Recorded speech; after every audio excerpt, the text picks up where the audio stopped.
verlos y saludarlos, Jorge. Muchas gracias.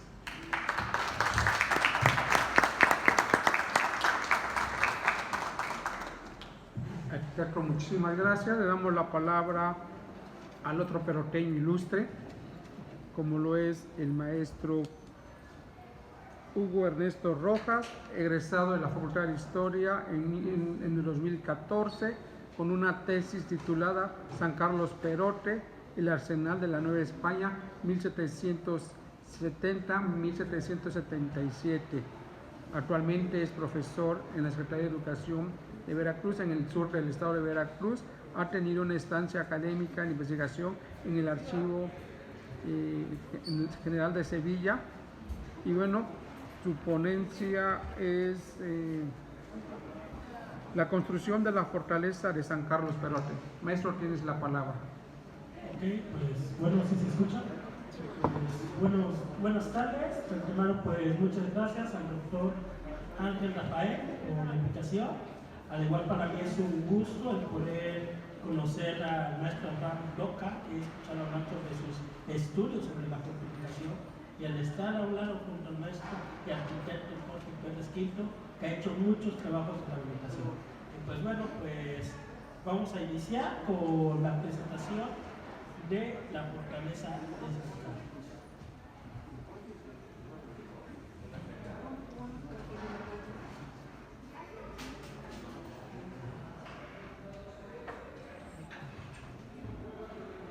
En un momento comenzamos, pues de antemano, pues muchísimas gracias por acompañarnos. Pues vamos a empezar. Bueno, pues más que nada yo me enfoqué en la historia de la fortaleza de San Carlos, pero cuando estamos hablando de su construcción, no solo hablamos de los ingenieros, no solo hablamos de los virreyes y no solo hablamos de los reyes, estamos dejando a un lado la historia de algunos personajes muy importantes. ¿Quiénes son estos personajes? Sus trabajadores, sus peones, sus esclavos. Ellos nunca han sido o han tenido un reconocimiento como tal en la investigación. Entonces, pues en mi investigación, lo que yo me enfoqué fue el saber en cómo construyeron la fortaleza de San Carlos. Punto muy importante, para poder describir la construcción del fuerte de San Carlos, nos lleva a acercarnos como tal al pueblo de Perote. El pueblo de Perote, que actualmente es municipio, se encontraba a unos 53 kilómetros de distancia de Jalapa y a unos 250 de Veracruz. ¿Qué es lo que quiere decir? Que es un punto intermedio entre la Ciudad de México, lo que es Puebla, Veracruz, y este punto intermedio iba a servir para abastecer a una totalidad de milicia que se recorría a enfrentarse a lo que es la España y la Nueva España. Aquí estamos viendo un punto muy importante sobre la fortaleza de San Carlos, el periodo de construcción. Sabemos que tiene una arquitectura neoclásica afrancesada, y un punto muy importante, aquí lo estamos viendo en la entrada, el tipo de arquitectura. Punto muy importante, durante mi investigación me pude haber dado cuenta que pues esta planicie le había parecido muy favorable al rey Carlos III, derivado de que le había enviado una carta al general de Carlos, fechada el 22 de octubre de 1766 en la Ciudad de México. Esta carta también estaba dirigida al ministro de Indias por Julián de Arriaga, y el cual solicitaba al rey que aprobara el puesto de la relación de Perú. ¿Qué es lo que mencionaba esta carta? Pues esta carta como tal mencionaba que Perote tenía una proporción fría y seca para poder administrar los víveres, la pólvora y el armamento. ¿Por qué motivo habían hecho todo esto? Los soldados como tal son estrategas, hacen buenos estudios y tácticas militares para escoger un lugar. Y un punto muy importante, en aquel periodo se encontraba el marqués de Truillas, y él escribía que el clima era húmedo y cálido de Veracruz, no iba a servir para almacenar la pólvora y los víveres, y estos se iban a echar rápidamente a perder o se iban a descomponer. Entonces, pues hicieron un análisis. Trujillas ya había hecho un análisis sobre Perote y se había dado cuenta de su clima. anteriormente lo había utilizado para guardar parte de la corona. Bueno, el marqués de Cruspillas en ese entonces había fijado en Perote. ¿Por qué motivo? Se encontraba situado en el camino carretero, como se lo mencioné anteriormente, Veracruz, Jalapa, Puebla, que eran los lugares más propios para establecer dichos almacenes. Otro punto muy importante para la conservación de víveres de boca es el alimento y también la pólvora. Pero no sería hasta que llegara Carlos Francisco de Croat, o Marqués de Croat, que fue virrey de la Nueva España de 1766 al año de 1771, quien, junto al ingeniero Manuel de Santisteban, ¿qué fue lo que hizo? Evaluaron nuevamente esa propuesta que habían hecho anteriormente y se dieron cuenta que el fuerte podía construirse en el municipio de Puebla. Aquí les dejo una imagen. La construcción de la fortaleza de San Carlos se inició como tal el 25 de junio de 1770. Bueno, aquí podemos ver, no sé si alcanza a ver, esa es parte de la entrada de la fortaleza y tiene un grabado en la parte posterior que dice el año 1772, que fue el año en el que terminaron dicha construcción. La construcción fue basada por etapas, desde el foso, desde lo que es sus barracones, sus primeros muros y los muros interiores. Y en cada uno de ellos iban haciendo un grabado de cuándo habían finalizado esa construcción. Pasamos a la siguiente y en la parte posterior dice, en la parte de arriba, no sé si alcancen a ver, dice 1775. Punto muy importante y que no se menciona, la fortaleza de San Carlos tuvo una duración de 5 años de construcción, de 1770 a 1775, más 2 años de supervisión. Fueron 2 años que estuvieron supervisando la fortificación para saber si era perfecta para todos los almacenes. Obviamente los ingenieros, Miguel del Corral, Manuel de Santisteban, que eran los encargados, sabían que estaba perfectamente ubicada la fortaleza. Se finaliza como tal el 31 de diciembre de 1776, que lo lograron formalmente el 1 de enero de 1777. Los lugares, aquí voy a hablar un punto muy importante, los trabajadores, como se los mencioné anteriormente. Los lugares donde provenían los trabajadores del puerto, bueno, Jalapa, Tezuclán, Alto Tonga, Puebla, Orizaba, San Juan de los Llanos, Perote, Veracruz, Jalacingo, San Andrés y Chanchicomula. ¿Qué es lo que pasa? El 9 de mayo de 1770 pidió el nivel de 400 a 500 peones para la construcción del puente de Perote y que el pueblo de Perote tenía que acostumbrarse a ver a ese tipo de trabajadores en cerca de ese lugar, porque no era muy común ver ese tipo de empleados. Además, un punto muy importante, pues muchos se dedicaban al trabajo del campo, muchos se dedicaban a lo que era la ganadería, pero con los altos pagos que estaba dando la corona española, pues muchos decidieron abandonar el trabajo en el campo para embarcarse a la construcción de la fortaleza de San Carlos. Aquí pues quiero dar un ejemplo de, estamos utilizando esta imagen y quiero dar un ejemplo de cómo se utilizó parte de la construcción. Este es un ejemplo de cómo hicieron la construcción y principalmente lo que fue la fosa que se encuentra a su alrededor.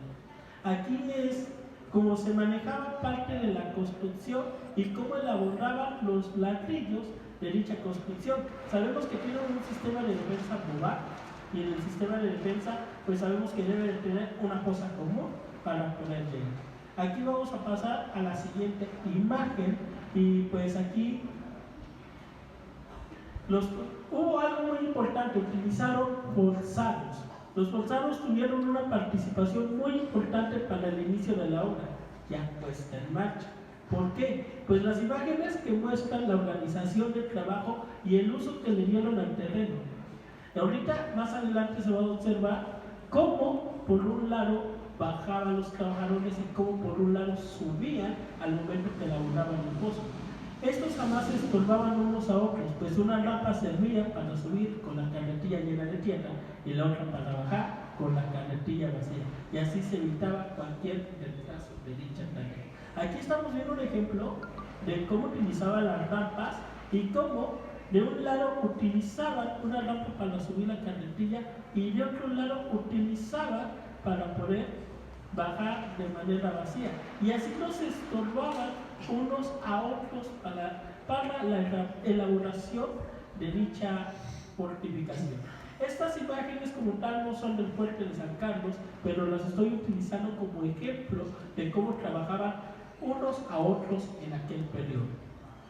En las inmediaciones del Perote se encontraba suficiente personal y muchas más para peones, trabajadores del puerto, con el salario de 2 reales diarios, que era lo regular de lo que habían ganado y ganarán el día que se llamaran para su trabajo. Se menciona en una carta al virrey en las haciendas jesuitas que habitaban desde Veracruz hasta la tierra México. También se podían sacar algunas mulas, carretas que fueran necesarias. Esto solo lo encontré en un documento en el archivo de Indias, pero como tal, si nos hacemos un análisis, no creo que solamente hayan utilizado Veracruz y México. Si nos damos cuenta, la Nueva España está totalmente repleta de haciendas y pudieron haber traído más mulas y más carretillas de otros lados. Y pues, otro punto muy importante, pidieron una dotación de 8 a 10 pesos mensuales por bolsarios y de 10 a 12 silenios. Y se podía seguir la hora con suficiente actividad y con las mulas y carretas. Los bolsarios tienen un papel muy importante durante su construcción. ¿Por qué motivo? Porque ellos fueron los que iniciaron parte de la cosa. Ellos fueron traídos de La Habana hasta Perote. Pero imagínense las inclemencias y los cambios climáticos que había de estar en La Habana, que es parte de zona calurosa, a llegar a Perote, que en caso de diciembre llegan las temperaturas a bajo 2 a 3 o 4 grados centígrados. Se tenía que construir una galera para que ahí se resguardara la gente del trabajo y una causa para custodiar la herramienta. Todo lo mencionado no tenía que exceder de más de 10,000 pesos en el caso de que fueran forzados. Obviamente al forzado no se le iba a pagar porque es un esclavo.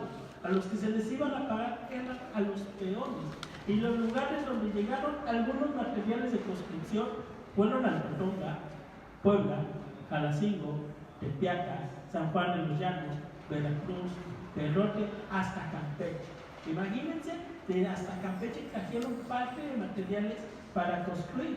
En un documento se dice que se terminó toda la cantera que se encontraba alrededor y fueron hasta Campeche a traer más cantera para seguir con la construcción. Se mandó a solicitar cal en los países distantes para poder fabricar el ladrillo para el transporte de la piedra, cantería, arena. Además, un punto muy importante, utilizaron en el pueblo de Salchicamula, del pueblo del Perote, un número de mulas. Aquí, bueno, dejo estos datos, me parecen interesantes. Carretas para lo que fue la conducción de materiales, lo cual se hicieron viajes al día y a veces algunos para 3 o 4.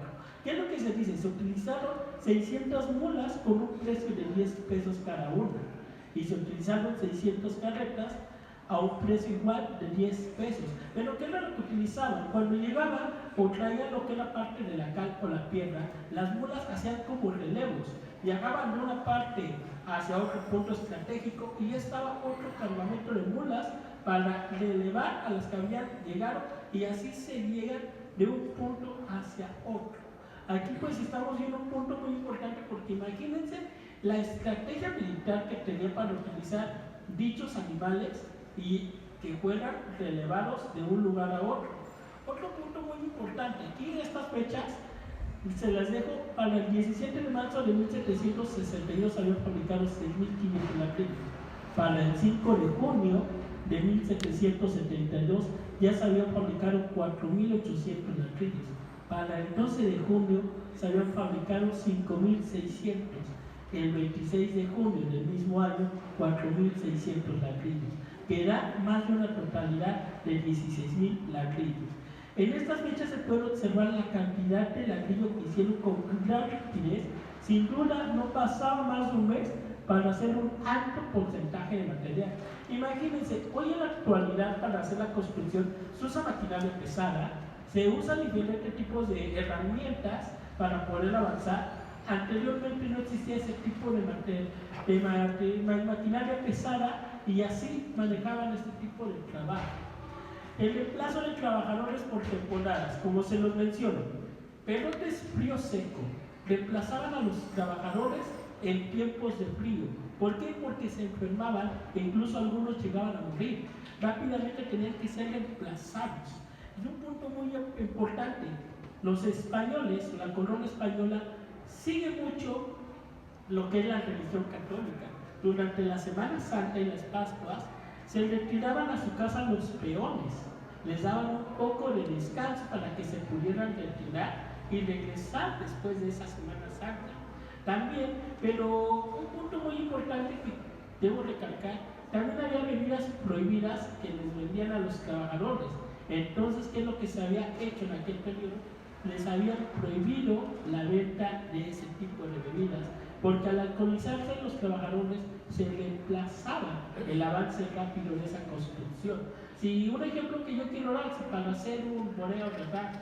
O un cherrado, que es una abarca muchísimos metros, todo el tiempo que lleva, imagínense aquí que no utilizaban maquinaria pesada para poder usar las excavadoras, solo la única fuerza que utilizaban eran las manos. Y aquí, bueno, para la administración del fuerte y el tesorero y el guardalmacén, había dos libros similares para la administración de las armas y pagos. Punto muy importante, estos dos libros similares hacían un escrito, tanto el escribano, junto con alguien que también lo hacía, y esto hacían una copia al rey, una copia a Manuel de Santisteban, una a Miguel del Corral, y otra le enviaban hasta el rey Carlos III de España, y así es como utilizaban los avances de esta construcción. Yo me enfoqué mucho en lo que fue parte de los trabajadores, y pues aquí, bueno, me faltó ingresar a una tabla, se me modificó algo, pero en esa tabla venía cuánto ganaba un trabajador, un peón, cuánto ganaba un partidor de pierna y cuánto ganaba un peón al día. Y todos estos diferentes procesos que utilizaban. Y en esto me enfoqué esta fue parte de mi investigación y con esto concluyo. Muchas gracias.